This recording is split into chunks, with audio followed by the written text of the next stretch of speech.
19절에서 26절까지의 말씀을 중심으로 한 사람을 찾았습니다 라는 제목으로 함께 말씀의 은혜를 나누시겠습니다.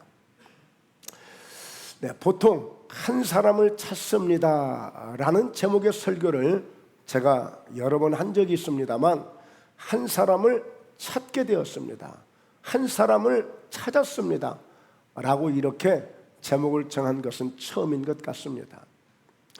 자, 오늘 본문의 내용을 보면 그런 내용들이 나옵니다. 이 스데반의 일로 일어난 환난 때문에 그 예루살렘에 있던 많은 그리스도인들 성도들이 흩어지게 됐어요. 왜냐하면 사도행전 7장을 보면 그때 사울이라고 하는 공직자를 앞세워서 복음 전하는 스데반을 아주 죽였죠. 사람들이 막 돌을 쳐서 돌 무더기를 만들 정도로 스데반을 그렇게 해서 무참하게 스데반은 순교를 당했죠. 그로 인해서 너무 핍박이 심하다 보니까 예수 믿는 사람들이 다 이제 두려워하고 무서워서, 왜? 막 잡아 들어가니까, 그리고 죽이기도 하니까. 그래서 이 복음은 지키긴 지켜야 되겠고, 그래서 어떻게 해요? 흩어지기 시작했어요. 다른 지역에 가서라도 예수님을 믿으려고. 여러분, 그러니 그 초대교회 성도의 믿음이 얼마나 대단한가요? 참 대단하죠. 우리가 보통 추수감사절이 되어지면 주로 이제 미국의 청교도들 이야기를 많이 합니다. 그들 역시도 영국의 어느 때가 되니까 이 기독교를 핍박하기 시작하면서 그들이 신앙의 자유를 찾아서 102명이 목선을 만들어서 2달에 걸쳐서 새로운 미지의 땅, 한 번도 가보지 않은 곳에 가서 그래도 이 믿음을 지키기 위해서 그들이 그 믿음 생활을 하기 위해서 그들이 신앙의 자유, 믿음의 자유를 찾아서, 사실은 미국에 있는 작은 그 인디안들이 많이 살고 있는 프리머스라는 항에 도착해서 그들이 마침내 미국의 대혁명을 일으키는 청교도 신앙을 그들이 보여주었던 것이죠. 오늘 이 스데반 때에 이렇게 큰 환난 때문에 많은 사람들이 흩어지게 됐어요. 이들을 디아스포라라고 이렇게 표현을 합니다만, 어쨌든 여기저기 지역마다 이제 흩어지게 되어졌는데, 그들이 흩어져서도 복음을 전하는 거예요. 복음을. 물론 예루살렘에도 일부 사람들이 남았어요. 주로 이제 사도들, 제자들, 그리고 꼭 교회를 지켜야 될 사람들이 일부만 남아있지, 많은 사람들이 다 흩어진 거예요. 그런 가운데 흩어진 곳에 가서 바로 안디옥이라는 곳에 가서 복음을 전하게 되는데, 이때에 많은 사람들이 바로 또 예수님을 믿고 이렇게 전도가 되고 있는 상황을 우리가 볼 수가 있습니다. 자, 그래서 우리가 말씀을 보면 특별히 오늘 말씀의 이 제목은 그 한 사람을 찾았습니다라는 이런 주제로 오늘 말씀을 전합니다만, 먼저 우리가 생각해 볼 수 있는 것은 한 사람에 대한 그 소중함의 가치를 발견하는 거예요. 요즘 이제 자녀들이 출산이 적어지고 출산율이 적어지기 때문에 요즘 자녀 한 사람 한 사람들이 아주 소중해지고 있거든요. 그런데 여러분, 우리 주님이 우리 한 영혼을, 우리 한 사람을 모실 때에 하나님이 생각하시는 그 기준이 있어요. 기준. 그 가치 기준이 있다고요. 사람들이 막 쓸려다니고 함께 입쓸려 다니니까 우리가 알 수 없지만, 성경에도 보면 예수님께서 허다한 무리들이 있고 허다한 무리 가운데서도 오직 예수님을 만나는 주인공들이 있어요. 성경의 허다한 무리들, 많은 사람들이 인산인해를 이루면서 예수님을 찾아다니고 예수님이 가는 곳곳마다 따라가는 경우도 있거든요. 그러나 예수님이 정작 찾으시는 사람들을 보면 그 속에서 정말 은혜를 갈망하는 자, 정말 간절히 주님을 만나고자 하는 자, 질병을 가졌던지 어떤 문제를 가졌던지 바로 그 한 사람의 예수님이 집중하는 것을 보게 돼요. 그래서 오늘 우리는 하나님이 찾으시는 한 사람이 되어야 되겠고, 또 주님 앞에 쓰임받는 한 사람이 되어야 되겠고, 그리고 우리는 한 영혼이 소중하다는 것을 우리가 알고 한 영혼에 우리도 승부를 던질 수 있는, 저 한 영혼을 건지겠다는 그런 믿음을 갖는 것이 오늘 중요합니다. 왜냐하면 마태복음 16장 26절에 사람이 만일 온 천하를 얻고도 제 목숨을 잃으면 무엇이 유익하리요? 사람이 무엇을 주고 제 목숨과 바꾸겠느냐? 아무리 천하를 내가 다 얻는다 할지라도 이 천하보다도 내 생명 하나가 더 소중하다는 거예요. 그러다가 얻으면 뭐해? 하늘이 네 거고 땅이 네 거고 목포 시내가 다 네 거면 뭐 하냐고. 네 목숨 잃어버리면 아무것도 아닌데. 한 생명의 가치가 이 세상에 있는 그 어떤 물질과도 비교할 수 없는 거예요. 물론 내 가족을 살리기 위해서, 내 형제들을 살리기 위해서 어떤 돈이 생긴다면 내가 혼자 희생하겠다는 그런 각오로, 다짐으로 어떤 희생을 당할지는 모르겠지만, 그러나 그것은 하나의 어떤 그런 예고, 실제적인 한 생명의 가치는 우리 하나님이 보실 때 기준은 이 세상에 천하를 다 얻고도 너희 목숨 하나 잃으면 무엇이 유익하겠느냐? 네 목숨과 사람이 무엇을 주고 목숨과 바꿀 수 있겠느냐? 사람 목숨하고 바꿀 수 있는 것은 아무것도 없는 거예요. 이 세상에 아무리 금은부화가 소중하고 아무리 명예가 소중하고 아무리 재산이 소중하다 할지라도 우리 목숨과 바꿀 수 있는 것은 없는 것입니다.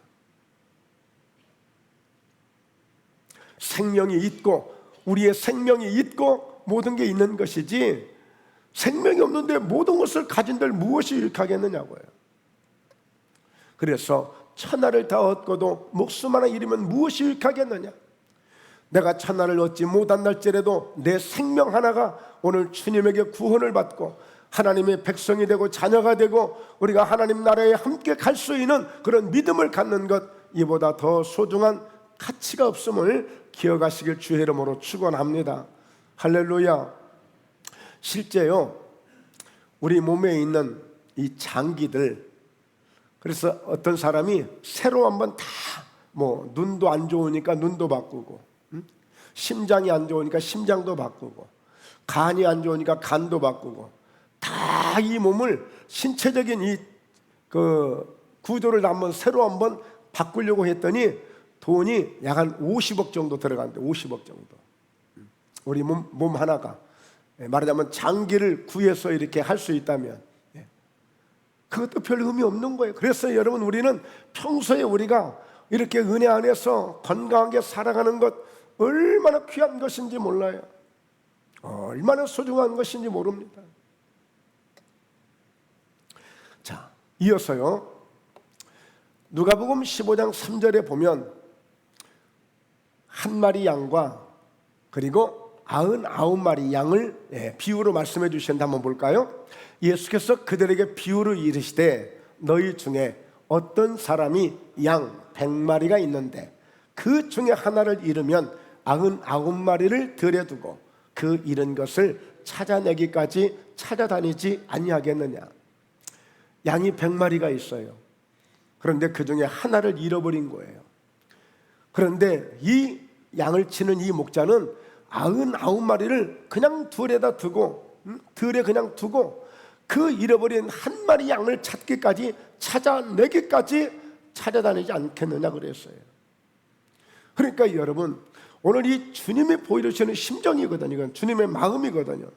내가 설사 100마리 양이 내게 있을지라도 만약에 그 중에 한 마리가 집을 찾아오지 못했다면 나는 99마리를 그냥 들에다 두고, 방치한다고 할지 모르겠지만 그냥 두고 나는 그 한 마리를 찾아내기까지 찾도록 찾아다니지 않겠느냐? 1시간이 지나도 5시간이 지나도 10시간이 지나도 내가 그 한 마리 양을 찾을 때까지 내가 찾도록 다니지 않겠느냐? 혹시라도 자녀들을 키우시면서 잠시라도 시장에 갔거나 어디 밖에 어떤 행사에 가셨거나 하다가 아이를 잃어본 경험이 있으십니까? 잠시라도 앞이 아무것도 보이지 않습니다. 헐레벌떡 정말 숨이 막힙니다. 막 하늘이 무너지는 것 같습니다. 얼마나 무서운지 몰라요. 여러분, 간혹 현수막을 보면 30년 된 40년 된 자녀를 지금도 찾고 있는 분들이 있어요. 예. 그분에게 그 한 자녀는, 한 생명은 평생을 자기의 생명처럼 여기고 찾는 거예요. 이 한 생명의 가치, 바로 우리 주님은 100마리 양이 있을지라도, 그러면 한 마리가 잃어버렸어요. 한 마리가 돌아오지 않아요. 그러면 99마리를 가지고도 만족할 수 있는 거예요. 한 마리 이리가 물어갔나 보다, 한 마리 오다 절벽에 떨어졌나 보다, 한 마리 오다가 오늘 누가 훔쳐갔나 보다, 그럴 수도 있어요. 그런데 오늘 이 주님은 그거 아니에요. 잃어버린 그 한 마리 양을 찾도록 찾아다니지 않겠느냐. 그래서 보세요. 또 찾아낸 즉 즐거워 어깨에 메고 집에 와서 그 벗과 이웃을 불러 모으고 말하되 나와 함께 즐기자. 나의 잃은 양을 찾아내었노라 하리라. 양 한 마리를 찾아놓고 이웃들을 다 불러서 잔치하는데 양 3마리 잡았어요. 그럴 수도 있는 거예요. 잃었다가 찾는 기쁨, 잃어버린 그 한 마리 양을 다시 찾아내는 기쁨과 그 소중함, 이 한 영혼에 대한 이 가치를 우리에게 보여주고 있는 거예요. 그러면서 7절 함께 같이 읽습니다. 시작. 내가 너희에게 이르노니 이와 같이 죄인 한 사람이 회개하면 하늘에서는 회개할 것 없는 의인 99으로 말미암아 기뻐하는 것보다 더하리라. 우리가 조금 샘통이 날 수도 있어요. 좀 질투가 날 수도 있어요. 여러분, 죄인 한 사람이 회개하고 돌아오면 하나님의 나라에서는 회개할 것이 없는, 이미 회개를 다한 의인 99사람으로 인하여 기뻐하는 것보다 죄인 한 사람이 회개하고 돌아올 때에 그 한 영혼을 보고 하나님이 하늘나라에서 더 기뻐하시겠다는 거예요. 그러니까 한 영혼 한 영혼이 주님 앞에 돌아오는 것을 얼마나 간절하게 우리가 바라고 원하는 것보다도 하나님이 더 원하고 계시다는 거예요. 이게 하나님이 기준하시는 한 영혼에 대한, 한 사람에 대한 가치입니다. 가치. 그 정도로 소중하게 여기고 귀하게 여기시는 거예요. 자, 우리 한 번 더 보시면 창세기 41장 37절 38절은 요셉이 꿈을 이루었습니다. 드디어 총리가 됐죠. 자, 말씀 한번 보시죠. 바로와 그의 모든 신하가 이 일을 좋게 여긴지라. 38절 바로가 그의 신하들에게 이르되 이와 같이 하나님의 영에 감동된 사람을 우리가 어찌 찾을 수 있으려 하고 39절 요셉에게 이르되 하나님이 이 모든 것을 내게 보이셨으니 너와 같이 명철하고 지혜 있는 자가 없도다 그랬어요. 이때 이 바로 왕은 바로 애굽의 왕이고 하나님을 믿는 사람이 아니에요. 세상의 왕이에요. 그런데 요셉을 보고 너무너무 큰 감동을 받은 거예요. 물론 이 왕이 꿈을 꿨습니다만 꿈을 해석하지를 못했어요. 그런데 어느 누구도 해석을 못하는데 요셉이 와서 이 꿈을 해석해주고, 그리고 해석해준 것으로 그치지 않냐고 거기에 대한 모든 처방과 어떻게 해야 될 것을 전부 다 알려준 거예요. 그러니까 한마디로 이 요셉은 단 한 방에 모든 걸 다 끝낸 거죠. 그랬더니 하는 이야기가 우리가 어찌 찾을 수 있으려? 애굽은 큰 나라입니다. 사람도 많아요. 젊은이도 많아요. 공부한 사람도 많이 있어요. 똑똑한 사람도 많아요. 그러나 요셉처럼 하나님의 영에 감동된 사람, 지혜와 명철이 충만한 사람은 어찌 찾을 수 있으려? 이런 한 사람은 찾을 수가 없다는 거, 자기 나라에서는. 그러니까 오늘 이 요셉이 보디발의 집에서 노예 출신이지만, 다른 나라 출신이지만, 그래도 밉지만 이렇게 지혜롭고 명철이 충만하고 이렇게 하나님의 영향에 감동된 사람을 그냥 둘 수 없는 거예요. 그래서 바로 요셉을 택한 거예요. 여러분, 이 요셉의 이 한 사람의 이 역할은 결국에 애굽을 살리게 됩니다. 왜? 요셉이 꿈을 해석한 대로 그대로 간다면 곧 7년 풍년이 옵니다만, 극심한 흉년 7년이 오면서 온 나라가 다 극심한 이제 상황에 처해 있는 거예요. 그러면 그때 그 위기를, 고비를 넘길 수가 없어요. 요셉이 아니었으면 온 세상이 난리가 났죠. 그런데 하나님의 영에 충만한 요셉 한 사람을 통해서 자기 가족도 살리고 애굽도 살리고 모든 나라를 함께 살립니다. 온 세상에 극심한 이런 흉년이 와가지고 곡식을 전부 사러 요셉에게 오는 거예요. 요셉 한 사람, 이 지혜로운 요셉 한 사람, 하나님의 영에 감동된 이 요셉 한 사람, 바로 이런 지도자가 우리 대한민국에도 세워져야 될 줄로 믿습니다. 여러분, 지도자 한 사람 잘 세워지면 나라가 달라질 수 있어요. 네, 우리 교회에서도 마찬가지예요. 이런 요셉과 같이 하나님의 영에 감동된 사람, 지혜와 명철이 충만한 사람, 이런 믿음의 한 사람을 통해서 하나님이 역사에 가시는 거예요. 그래서 이 한 사람의 역할 굉장히 중요합니다. 굉장히 중요해요. 물론 우리는 막 묻혀 다니고 함께 입술려 다니고 함께 어울리고 하다 보니까 한 사람에 대한 그런 소중함과 간절함은 우리가 알지 못하지만, 아니에요. 정말 아주 결정적일 때가 있어요. 아주 중요할 때가 있어요. 그냥 아무나 하면 되는 것 같지만 아니에요. 오늘 여러분, 얼마든지 오늘 여러분들의 자녀들이, 또 우리의 형제, 우리의 가족들이 정말 소중한 그런 인재들이 되셔서 어디를 가든지 그 한 사람이 그 회사를 살릴 수도 있고, 그 한 사람이 그 단체를 살릴 수도 있고, 그 한 사람이 놀라운 영향력을 끼칠 수도 있는 거예요. 자, 두 번째 우리가 함께 볼 수 있는 것은 한 사람 바나바의 헌신입니다. 자, 오늘 결국의 결론은 제가 이제 사울, 바로 바울을 소개하려고 합니다만, 먼저 바나바를 소개하게 돼요. 먼저 바나바를.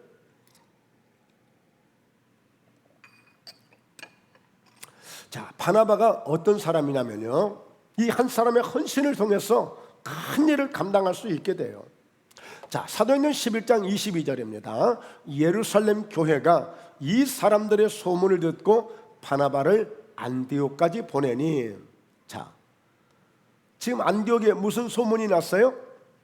많은 흩어진 자들이 바로 이 안디옥에 모였는데, 그때까지만 해도 유대인들에게만 복음을 전하는데 그 중에 구브로와 구레네 몇 사람이 안디옥에 이르러 헬라인에게도 말하여 주 예수를 전파하니, 이때 21절, 주의 손이 그들과 함께 하심에 수많은 사람들이 믿고 주께 돌아오더라. 흩어진 사람들이 안디옥에서 서로 이렇게 복음을 전하다 보니까 엄청난 역사가 일어나게 된 거예요. 엄청난 역사가. 수많은 사람들이 주께 돌아온 거예요. 그러자 이 예루살렘에 있는 교회가 이 사람들의 소문을 듣게 된 거죠. 야, 그 안디옥에도 엄청나게 지금 전도가 되고 있다고 하더라. 큰 부흥이 지금 일어나고 있다고 하더라. 전혀 지금 이방 지역이에요. 다른 지역이에요. 다른 나라예요. 그런데 이런 역사가 일어나는 거예요. 여러분, 신기하죠? 이런 여러분, 교회 부흥이나 이 복음의 역사는 좋을 때만 이루어지는 것이 아니라 어렵고 힘들 때에도 하나님이 도와주시니까, 오늘 21절에 주의 손이 그들과 함께 하심으로, 할렐루야, 주의 손이 그들과 함께 하심에 수많은 사람들이 믿고 주께 돌아오더라 그랬어요. 오늘 여러분, 우리가 복음을 전하고 우리가 전도를 하다 보면 주님의 손이 도와주실 때가 있어요. 우리가 직접 사람들을 권면하고 우리가 직접 사람들을 변화시킨다고 생각하지만 주의 손이 역사해야 돼요. 주의 손이. 그런데 가만히 있으면 아무 역사 나타나지 않아요. 우리가 뭔가 복음을 전해야 돼요. 그래서 성경은 때를 얻든지 못 얻든지 말씀을 전파하라고 했어요. 그래야 주님의 손으로 역사를 하시든지 아니면 주님의 능력으로 역사를 하시든지 역사하시는 거예요. 우리가 뭔가 해야 되는 거예요. 자, 그래서 바나바를 안디옥까지 보낸 거예요. 여러분, 이 바나바는요, 안수 집사로서 안수를 받았거든요. 지금 이 바나바를 안디옥까지 보내는 것은 이제 하나님의 종으로 보내는 거예요. 이제는 목사님으로 보내는 거예요. 안디옥에 가서 복음을 전하도록 바로 이 바나바를 보내는 거예요. 자, 그런데 이 바나바가 드디어 안디옥까지 오게 됐는데, 자, 함께 말씀 보시죠. 시작. 그가 이르러 하나님의 은혜를 보고 기뻐하여 모든 사람에게 굳건한 마음으로 주와 함께 머물러 있으라 권하니. 아주 짧고 굵게 메시지를 전합니다. 이 바나바의 설교예요. 바나바의 설교. 짧고 굵게. 무슨 설교였어요? 하나님이 은혜를 보고 기뻐했어요. 이야, 하나님이 이렇게 역사하시는구나. 예루살렘에서만 역사하는 것이 아니라 이렇게 이방인 지역에 와서도 이렇게 엄청나게 역사하고 있구나. 이걸 보고 바나바가 너무너무 기뻐한 거예요. 그러면서 그들을 향해서 모든 사람에게 굳건한 마음으로 주와 함께 머물러 있어라. 네, 굳건한 마음으로, 흔들리지 않는 마음으로, 변하지 않는 마음으로 하나님의 말씀을 붙들고 굳게 오늘 주님에게 함께 머물러 있어라.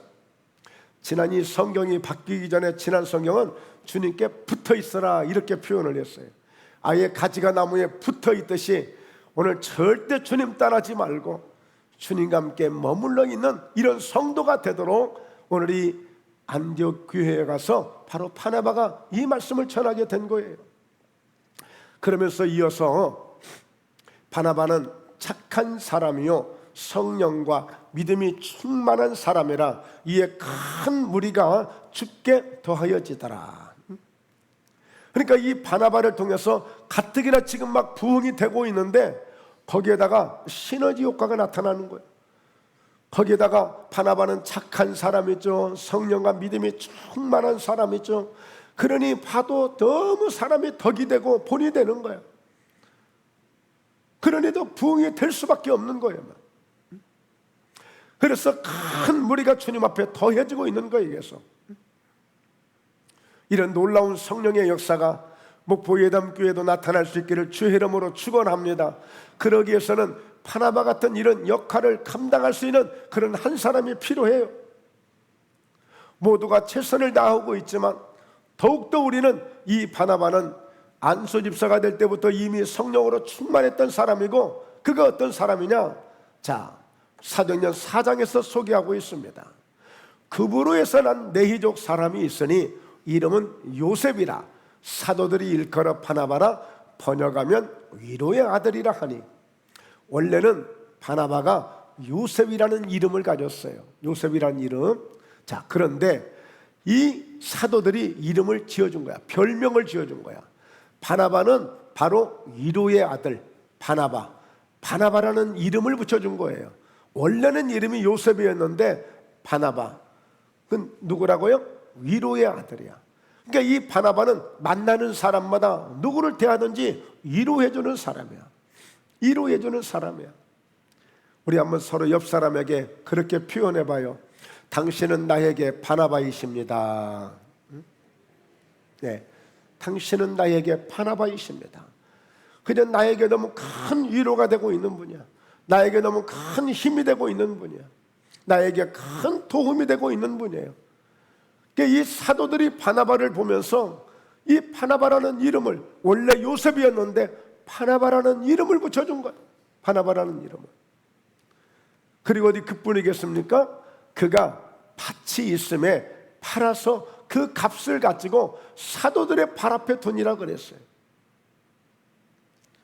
자기에게 있는 재산을 팔아서 그 값을 가지고 사도들의 발 앞에 두고 사도들을 통해서 알아서 이것을 잘 쓸 수 있도록. 여러분, 실제 사도행전 6장을 보면 헬라파 유대인들이 있고 히브리파 유대인들이 있는데 그들이 어려운 사람들을 서로 구제해 주다 보니까 예루살렘 교회 사람들이 많이 몰려들었거든요. 서로 싸움이 일어납니다. 싸움이 일어나. 우리 쪽 사람을 더 많이 주세요. 우리 쪽 사람을 많이 주세요. 이렇게 막 이런 막 헌금들이 들어오고 이런 아름다운 손길들이 막 몰려드니까 어려운 사람들에게 이걸 나눠주는 거예요. 나눠주는 거예요. 그런데 서로 자기 편만 더 달라고 막 하니까 분쟁이 일어나. 그래서 이제 모든 이 행정을 7집사를 세우고 사도들은 오직 기도하는 일과 말씀 전하는 일에 전무하겠다고 하며 이때에 안수집사를 세운 거예요. 그러니까 여러분, 오늘 이 사도행전 5장을 보면 이 광경을 보고 이 바나바가 밭을 팔아서 사도들의 발 앞에 두며 하나님께 영광을 돌리고 감사하는 모습을 보고 많은 그런 우리 성도들이, 이미 교회에 들어온 어려운 사람들이 그런 혜택을 입는 모습을 보고 감동을 받은 아나니아와 삽비라가 있어요. 삽비라 이 부부가 있는데 이 사람들이 큰 감동을 받은 거야. 여보 우리도 그렇게 합시다, 우리도 그렇게 합시다 해가지고 밭을 파는 거 아니겠어요? 그런데 팔고 돈을, 현찰을 손에 딱 쥐는 순간에 욕심이 생겨서 반은 감춰두고 반만 헌금을 했어요. 그러니까 성경 속에 정말 억울한 사람들이 몇 있습니다만 이들 역시 정말 억울한 사람들이에요. 헌금을 하고도 죽임을 당합니다. 왜? 성령을 속이고 하나님을 속인 것 때문에.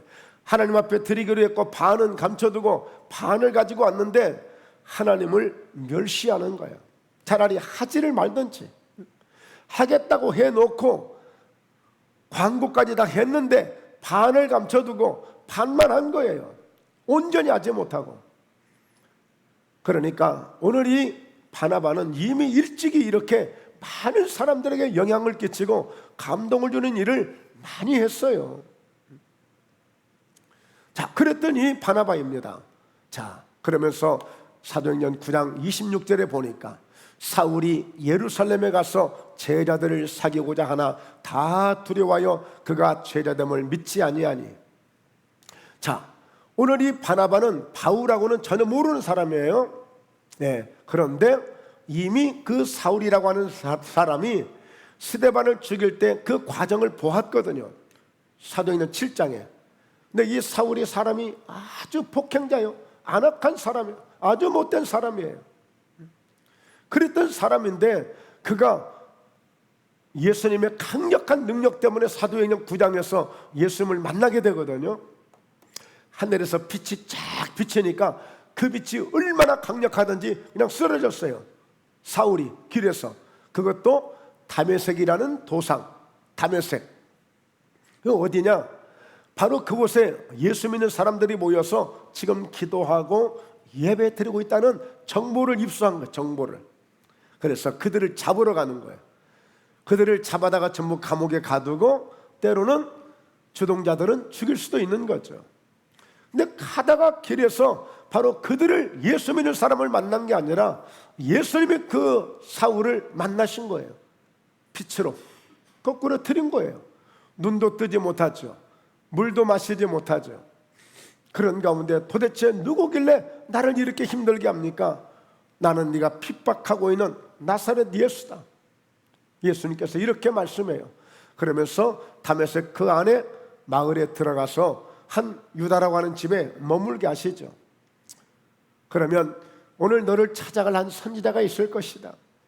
그래서 하나니아 선지자가 그를 찾아가게 됩니다. 그래서 결국에 이 아나니아 선지자를 통해서 안수를 받고 이 사울이 성령에 충만하게 이런 은혜를 받아요. 은혜를 받아요. 그리고는 그가 즉시 이제 복음을 전하는 사람으로 바뀌어요. 아마 이런 사람도 드물 거예요. 생각해 보세요. 어제까지만 해도 막 계속 교회를 핍박하고 예수 믿는 사람들을 재수 없다고 그러고 밥맛 없다고 그러고 전도하면 막 해방하고 해코지했던 사람이 갑자기 이 사람이 예수님을 만난 거예요. 그리고는 이제 막 오히려 복음을 전하는 사람으로 바뀌어버린 거야. 사람이 어리둥절하지 않겠어요? 네, 어리둥절할 거예요. 사람들이 그걸 모르는 거예요.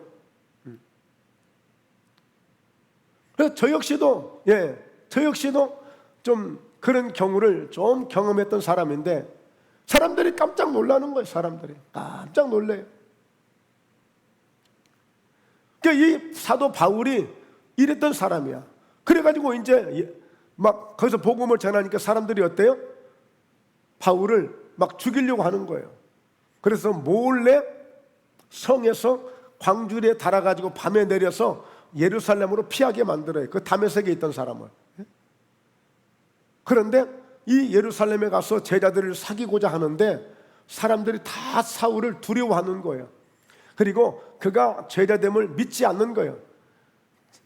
그럴 거 아니에요?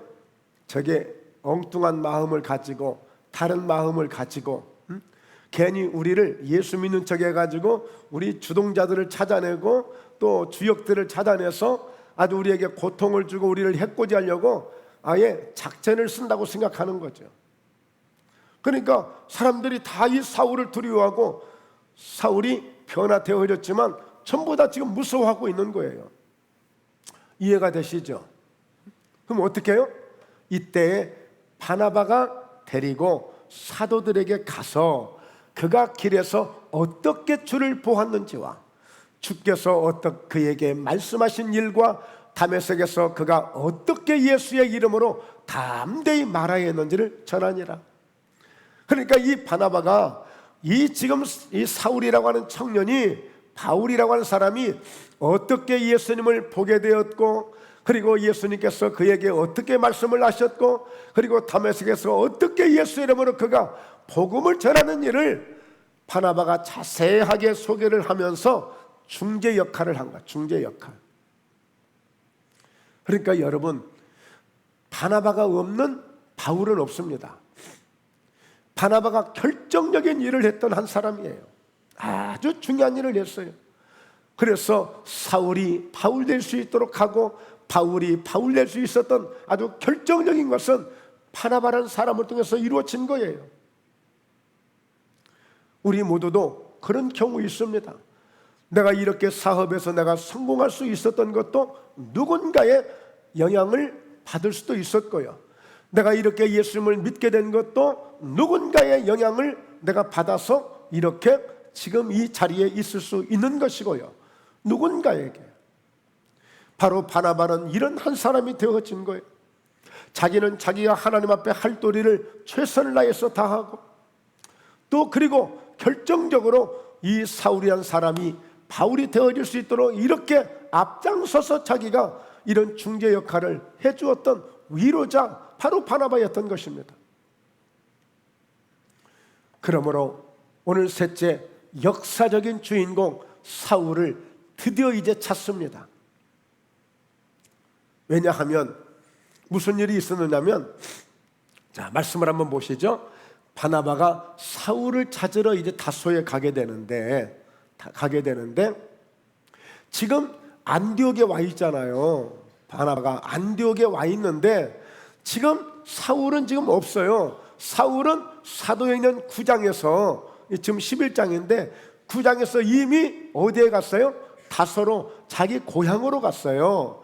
자 찾으러 다소에 가서 만남에 안디옥에 데리고 와서 둘이 교회에 1년간 모여 있어 큰 무리를 가르쳤고 제자들이 안디옥에서 비로소 그리스도인이라 일컬음을 받게 되었더라.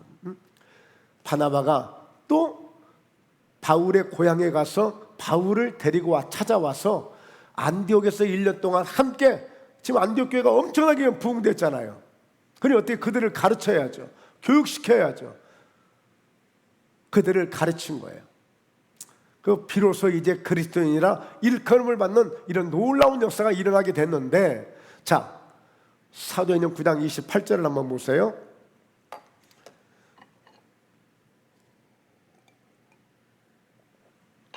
자 사울이 제자들과 함께 있어 예루살렘에 출입하며 아까 예루살렘 교회에 사귀고자 했지만 사람들이 두려워하니까 바로 바나바가 역할을 해줬다고 그랬죠. 자 그래서 사울이 제자들과 함께하여 예루살렘에 출입하며 29절 또 주 예수의 이름으로 담대히 말하고 헬라파 유대인들과 함께 말하며 변론하니 그 사람들이 죽이려고 힘쓰거늘. 그러니까 지금 이 다메섹 지역에서도 복음 전하는 사도 바울을 죽이려고 하니까 예루살렘으로 피신을 시켰는데, 예루살렘에 가서도 또 전도하고 복음을 전하니까 또 헬라파 유대인들이 함께 이제 다시 또 이 바울을 또 죽이려고 하는 거예요. 또 죽이려고. 왜 죽이려고 해요? 이 사울은 앞잡이였어요. 예수 믿는 사람들을 핍박하고 예수 믿는 사람들을 잡아 들어가는데 가장 앞잡이였어요. 그런데 그 핵심 인물이 헷가닥 변화돼 가지고 예수 믿는 사람이 되니까 저쪽 유대파 사람들이 자존심도 상하고 너무너무 기분이 나쁜 거예요. 지금 너무 꼴보기 싫은 거예요.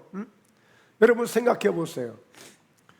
다른 이단에 있는 사람이 탁 나와가지고 앞장서가지고 막 그 이단을 잘못됐다고 그러고, 그리고 오히려 막 예수 믿고 하면 그 사람들이 가만히 있지 않습니다. 뭔가 해코지 하려고 해요. 과거에 탁명한 교수라는 분이 계시는데, 지금 그분 아들도 지금 대학교 교수가 돼가지고, 탁지원이라고 아들인데, 아들도 지금 교수예요. 교수했고 그런데 이제 아버지가 그 암살을 당했어요. 그 이단들한테. 그래서 그 아들도 그 아버지의 유언을 따라서 지금 계속 이단을 파헤치는 그런 현대 종교 이런 그 책임자가 되어져서 합니다만, 이렇게 바울도 마찬가지예요. 이게 상대방 그들이 바울을 죽이려고 하는 거예요. 그래, 예수 믿는다고 조용히 믿어. 나타나지 말고 믿어. 죽은 듯이 믿어. 그들이 지금 그걸 원하고 있어요. 그런데 바울은 그럴 수가 없어요. 앞장서서 복음을 전하는 거예요. 그 사람들이 죽이려고 힘쓰고는 어떻게 됐습니까? 형제들이 알고 가이사라로 데리고 내려가서 다소로 보내니라. 여러분, 교회 성도들이, 중직자들이 사도 바울을 데리고 가이사라는 곳에 가서 저 고향으로 가는 배에 태워서 사실 강제로 보낸 겁니다. 사실 사도 바울도요, 정말 큰 상처받은 사람이에요. 예루살렘 교회에서 열심히 전도하고 열심히 복음 전하면 뭔가 어떻게 해야 될 것인가 함께 궁리도 하고 함께 뭔가 대책도 세우고 이렇게 해야 되는데, 괜히 위험한 일이 있을까 봐서 고향으로 보내요. 그런데 나중에 고린도후서 12장을 보면 나옵니다만, 고향에 가서 14년 동안을 묻힙니다. 14년 동안. 그러니까 지금 여러분, 바나바가 이 바울을 찾으러 가지 않았으면 바울이라는 사람은 등장하지 못해요. 그냥 그대로 묻혀가는 거예요. 있는지 없는지도 모르고, 과연 사울이라는 사람이 있었어? 바울이라는 사람이 있었어? 그런 사람이 있었다고? 에헤이, 나 모르겠는데, 그런 인물로 끝날 수 있었어요. 그런데 이 바나바가 결정적으로 안디옥에 와서 이렇게 그 사울을 찾아서 함께 안디옥 교회 성도들을 교육시키고, 그리고 결론적으로 이제 어떤 역사가 있느냐, 바로 연호의 귀환이라는 내가 단어를 넣습니다. 연호의 귀환이라는 단어. 오늘 이 3층에서 이 예배를 들으시는 분들이 지금 3주째 지금 나오셨는데, 사실은 제 기억에 한 6, 7년 전 같아요. 6, 7년, 7, 8년 전. 그때 오셨던 분들인데, 사실 그때에도 정식으로 뭐 등록한 건 아니에요. 그런데 뭐 아이들도 또 이렇게 새로 생기고 이렇게 한 거 보니까 여러 가지 뭐 그런 어떤 가정적인 환경이 있어서 그러셨는지 뭐 사연은 알 수는 없지만, 어쨌든 굉장히 반갑더라고요. 사실 제가 지난주에 저희 사모님은 베트남을 3박 5일 동안 갔다 오고, 저는 또 제주도를 또 2박 3일 갔다 왔는데, 우연치 않게 음식을 연어 요리 나오는 이 음식을 2번이나 먹었어요. 그러면서 이 연어를 먹으면서 생각을 했어요. 여러분, 연어라는 이 물고기가 어떤 물고기인지 아시죠? 산란때가 되어지면 그 바다에서 강으로 와서 강 상류로 올라가서 그곳에 가서 정말 기가 막힌 그런 산란을 하거든요. 알을 낳거든요. 그러면 그 수컷 그 연어들이 정말 꼬리를 치면서 말하자면 그 수정을 해주고, 그리고 그들은 그곳에서 정말 이 부화될 때까지 온 힘을 다하다가 그냥 죽고 마는 거예요. 이게 연어야, 연어. 마지막 산란하고 모든 생을 마감하는 게 이 연어인데, 이 연어들은 산란 때가 되면 꼭 그곳을 다시 찾아오거든요. 보면 정말 열악한 환경인데 기가 막히게 어떻게 하든지 자기 온몸이 피투성이가 되도록, 상처가 나도록 그 상류까지 올라와서 산란하는 연어들의 모습을 보게 돼요. 기가 막히거든요. 자, 오늘 이 사도 바울이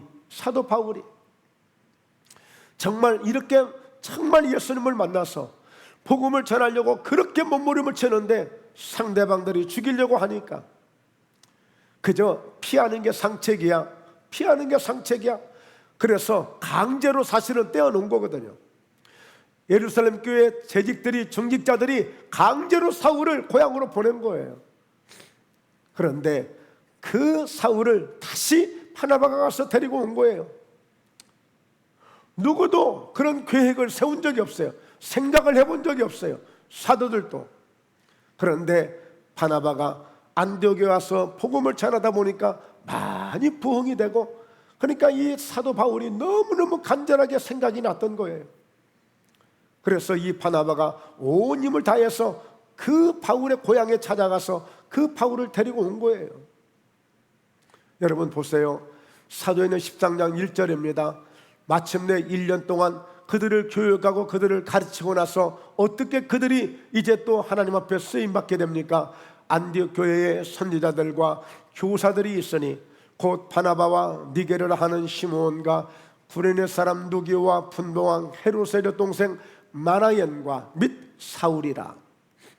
2절에 주를 섬겨 금식할 때에 성령이 이르시되 내가 불러 시키는 일을 위하여 바나바와 사울을 따로 세우라 하시니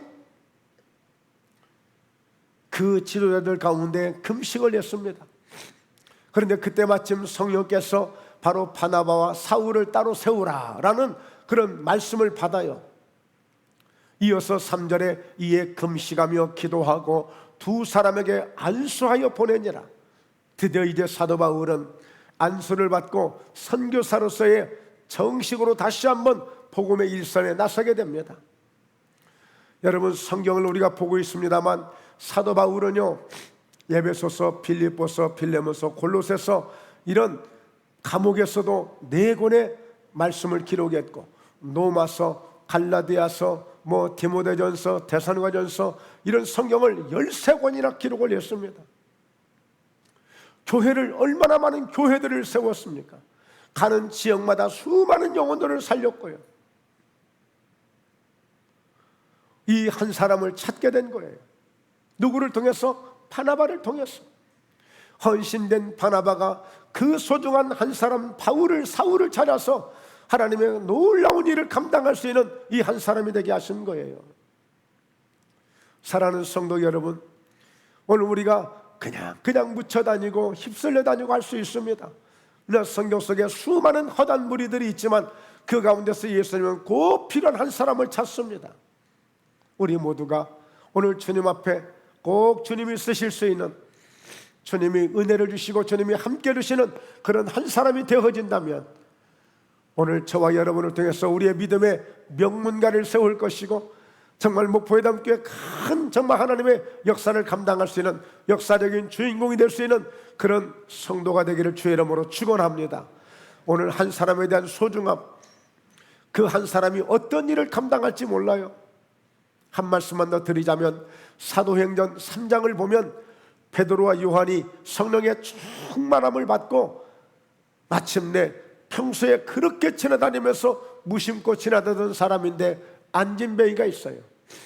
이 안진뱅이를 내가 은과 금은 없지만 내게 있는 것 예수 이름으로 내게 주노니 일어나 걸으라 했을 때 그 안진뱅이 일어선 거예요. 이것 때문에 예루살렘에 화제가 돼가지고 말이 된 거예요. 소문이 난 거예요. 사람들이 몰려들면서 그 사람을 통해서 5,000명이 전도가 됩니다. 5,000명이. 여러분, 이와 같은 이런 놀라운 한 사람들이 되어진다면, 이런 한 사람을 만든다면, 이런 한 사람이 세워진다면 목포의 담교회도 하나님이 참으로 유익하게 쓰시고 크게 쓰시고 하나님이 값지게 쓰시는 놀라운 은혜를 주실 줄로 믿습니다. 나 한 사람은 연약한 것 같지만 내가 주님 손에 붙들려면 나를 통하여서 하나님이 어떤 일을 감당하실지 몰라요. 나는 연약하지만 오늘 바나바는 자기에게 한계가 있지만 자기 입장에서 최선을 다할 때에 바나바를 통해서 사울을, 즉 바울을 세울 수 있었던 것처럼 저와 여러분을 통해서도 얼마든지 놀라운 하나님의 일들을 감당할 수 있는 역사가 나타나게 될 줄로 믿습니다. 할렐루야. 한 사람을 소중하게 여길 수 있는 우리 모두 함께 되시기를 주의 이름으로 축원합니다. 기도하겠습니다. 하나님 아버지, 오늘 이렇게 소중한 바나바 한 사람을 통해서 위대한 사울을 찾게 되고 그 사울은 마침내 바울이 되어져서 정말 놀라운 이 시대에 우리가 잊을 수 없는 정말 위대한 하나님의 종으로, 하나님의 사도로 정말 하나님의 위대한 일을 감당할 수 있는 능력 있는 그런 바울이 되어진 것처럼 저희 목포예담교회도 우리는 연약하지만, 우리는 부족하지만, 그러나 우리를 통해서, 나를 통해서 누군가 사울을 찾아 바울을 만들 수 있는 그런 놀라운 역사적인 주인공들이 꼭 될 수 있도록 우리 하나님 축복하여 주시옵소서. 감사하신 예수님의 이름으로 기도하옵나이다. 아멘.